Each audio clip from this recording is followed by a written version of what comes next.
semuanya, kali ini kita akan membahas dua jenis investasi yang sangat penting untuk kita bahas.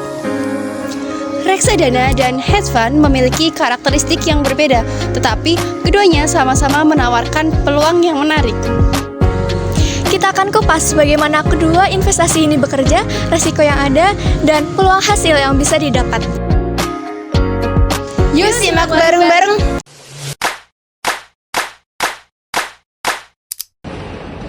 Assalamualaikum warahmatullahi wabarakatuh. Halo semuanya, perkenalkan saya Toto Wiratama dengan NIM 234110101154. Nah, pada kesempatan kali ini saya akan menjelaskan mengenai pengertian reksadana dan hedge fund.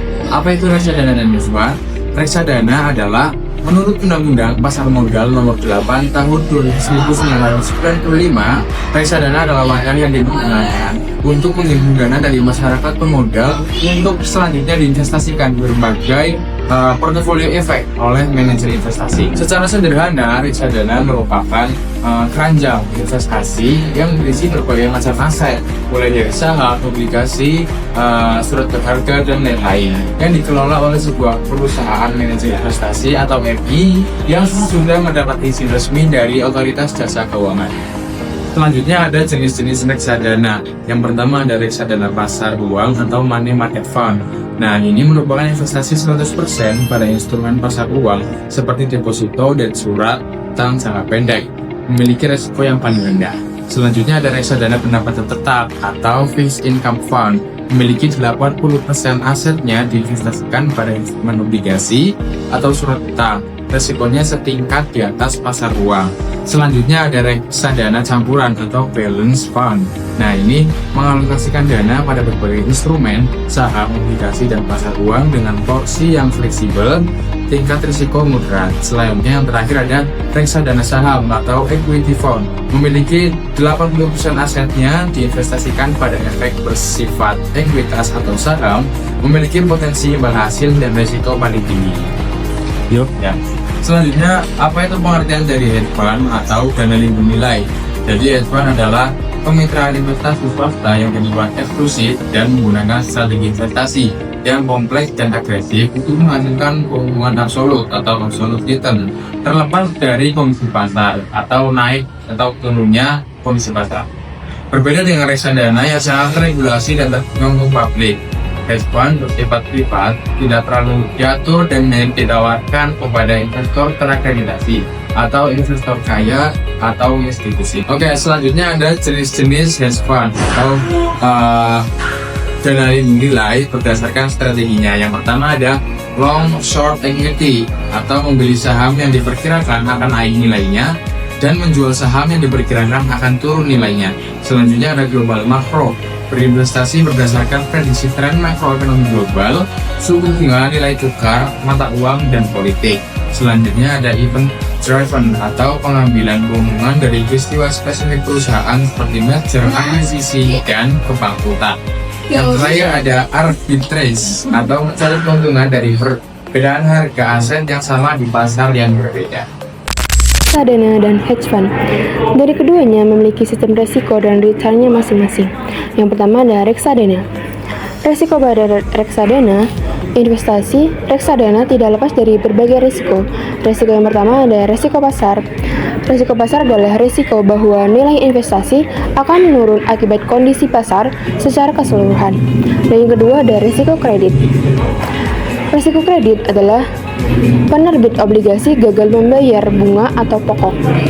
Dan resiko ketiga itu resiko suku bunga, yang dimana resiko nilai obligasi akan menurun akibat kenaikan suku bunga.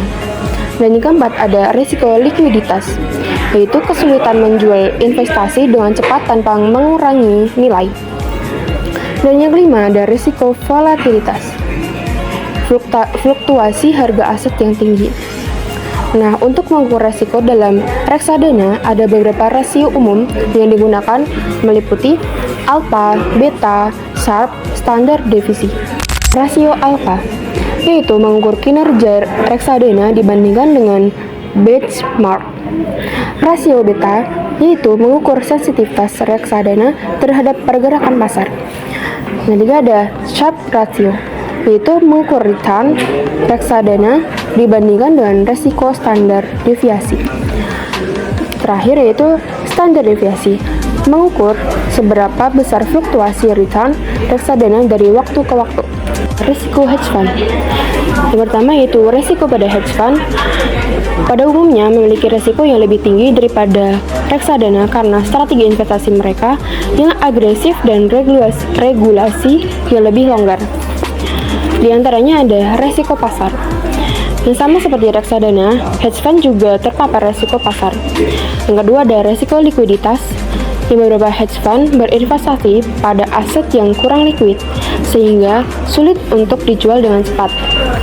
Risiko leverage, yaitu penggunaan leverage, dapat memperbesar kerugian jika investasi tidak berjalan sesuai impian.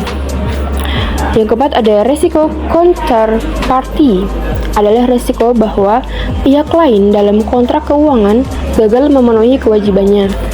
Yang terakhir ada risiko operasional, yaitu risiko kesalahan manusia, kegagalan sistem, atau masalah internal lainnya. Selain metrik risiko tradisional seperti standar deviasi, hedge fund juga selalu mempertimbangkan skewness, yaitu ukuran asimetri distribusi return.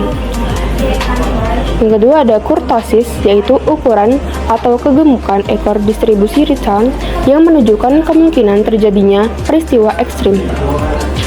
Yang terakhir ada value at risk, yaitu estimasi kerugian maksimum yang mungkin terjadi dalam periode waktu tertentu. Potensi return pada reksadana dan hedge funds memiliki karakteristik yang berbeda tergantung pada strategi investasi dan tingkat resikonya. Pada reksadana, potensi return diperoleh melalui dua sumber utama, yaitu apresiasi modal dan pendapatan dari dividen dan bunga. Apresiasi modal terjadi ketika nilai aset yang menjadi dasar investasi seperti saham atau obligasi mengalami peningkatan. Sementara itu, dividen dari saham atau bunga dari obligasi memberikan pendapatan tambahan yang dibagikan kepada pemegang unit penyertaan. Tingkat return reksadana sangat bervariasi tergantung pada jenisnya. Misalnya reksadana saham cenderung menawarkan return yang lebih tinggi dibandingkan reksadana obligasi, namun dengan risiko yang juga lebih besar. Berbeda dengan itu, hedge funds berfokus pada pencapaian return absolut, yaitu menghasilkan keuntungan positif tanpa berpengaruh oleh kondisi pasar. Untuk mencapai hal tersebut, hedge funds menggunakan berbagai strategi investasi yang lebih kompleks dan agresif seperti short selling, leverage, arbitrage, dan penggunaan instrumen derivatif. Strategi ini memungkinkan hedge funds untuk meningkatkan potensi return, tetapi juga memperbesar risiko investasi. Oke, selanjutnya kita akan membahas terkait perkembangan reksadana dan hedge fund di Indonesia. Oke, jadi reksadana mulai berkembang di Indonesia sejak tahun 1996 ketika BAPEPA menerbitkan regulasi yang membuka peluang bagi reksadana berbentuk kontrak investasi kolektif atau KIK. Pada tahun 1996 hingga pertengahan 1997, jumlah reksadana terus meningkat dari 1 menjadi 76 dengan total aset mencapai 8,3 triliun rupiah. Angka yang terbilang cukup besar pada tahun itu harus berhadapan dengan krisis ekonomi yang membawa tantangan besar bagi industri ini pada tahun 1997 hingga 1998. Yang dalam hal ini, aset reksadana turun drastis hingga 3 triliun rupiah dan banyak manajer investasi yang harus menutup usahanya pada masa itu.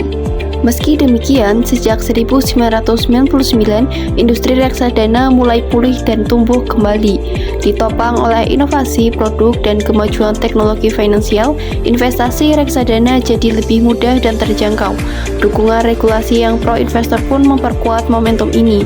kini di tahun 2024 hingga 2025, aset kelolaan reksadana telah mencapai lebih dari 500 triliun rupiah.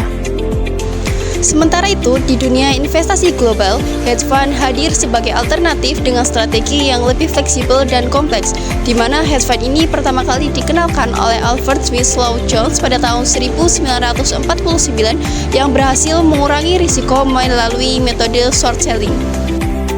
Popularitas hedge fund melejit pada tahun 1960-an berkat performanya yang sering mengungguli reksadana, meski sempat menghadapi kerugian di era 1970-an.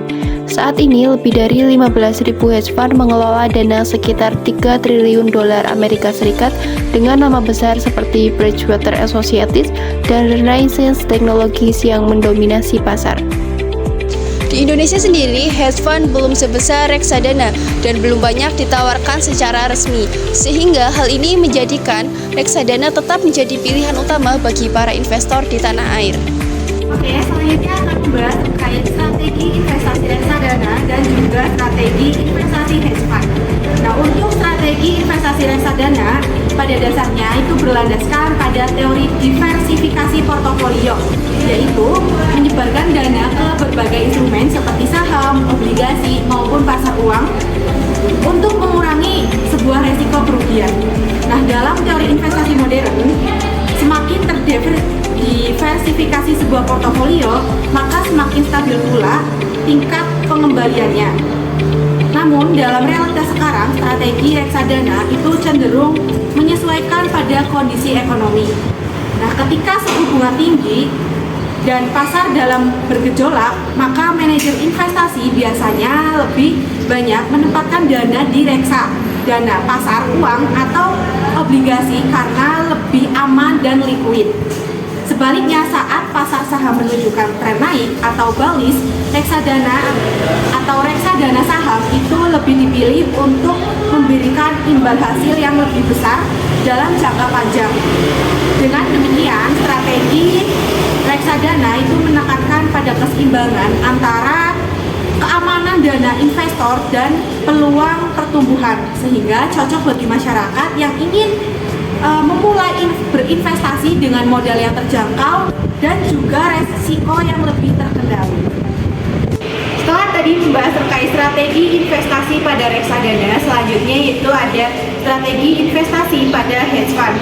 Berbeda dengan reksadana, lebih bersifat agresif dan fleksibel, teori yang mendasari hedge fund itu cenderung bersifat atau pencariannya itu return absolute dengan berbagai cara, baik ketika pasar naik maupun turun. Nah, hedge fund sendiri itu dapat menggunakan strategi short selling atau untung saat harga aset turun. Ada juga leverage atau memperbesar modal dengan pinjaman. Lalu ada juga derivatif dan arbitrage untuk memanfaatkan perbedaan harga di pasar global. Nah, dalam realitas sekarang, hedge fund itu banyak menerapkan strategi global makro, yaitu membaca arah kebijakan ekonomi dunia, suku bunga The Fed, inflasi, hingga geopolitik internasional. Sebagai contohnya, saat inflasi tinggi, hedge fund itu bisa mengalihkan dana ke komoditas seperti emas atau minyak, atau bahkan masuk ke aset alternatif seperti kripto dan private equity. Nah, dengan pendekatan yang sangat agresif ini, hedge fund mampu menghasilkan keuntungan yang lebih besar, tetapi juga dapat membawa resiko yang jauh lebih tinggi. Oleh karena itu, strategi hedge fund itu hanya sesuai bagi investor besar dan yang sudah berpengalaman yang memiliki toleransi resiko tinggi. Selanjutnya yaitu materi mengenai kelebihan dan kekurangan dari reksadana dan hedge fund. Yang pertama, kelebihan dari reksadana. Reksadana memiliki beberapa kelebihan, diantaranya diversifikasi portofolio. Reksadana mengumpulkan dana dari banyak investor dan menginvestasikannya dalam berbagai aset yang membantu mengurangi risiko spesifik. Lalu yang kedua ada manajemen profesional yang dikelola oleh manajer investasi yang berpengalaman yang melakukan analisis dan pengembalian posisi investasi. Yang ketiga ada likuiditas tinggi yang dimana reksadana umumnya mudah untuk dibeli dan dijual. memberikan likuiditas yang baik bagi investor. Yang keempat, adanya regulasi yang ketat. Dikenakan regulasi yang ketat oleh otoritas pasar modal memberikan keuntungan tambahan bagi investor. Selanjutnya, ada pun kelebihan dari hedge fund. Yang pertama, strategi investasi yang fleksibel, di mana hedge fund dapat menggunakan berbagai strategi termasuk long atau short, arbitrage, dan derivatif untuk memaksimalkan return. Yang kedua, potensi return tinggi. Dengan pendekatan investasi yang agresif, hedge fund dapat menghasilkan return yang lebih tinggi dibandingkan investasi tradisional. Yang ketiga, penggunaan leverage. Hedge fund dapat menggunakan leverage untuk meningkatkan potensi return, meskipun ini juga dapat meningkatkan risiko yang tinggi. Selanjutnya, ada pun kekurangan dari reksadana dan hedge funds.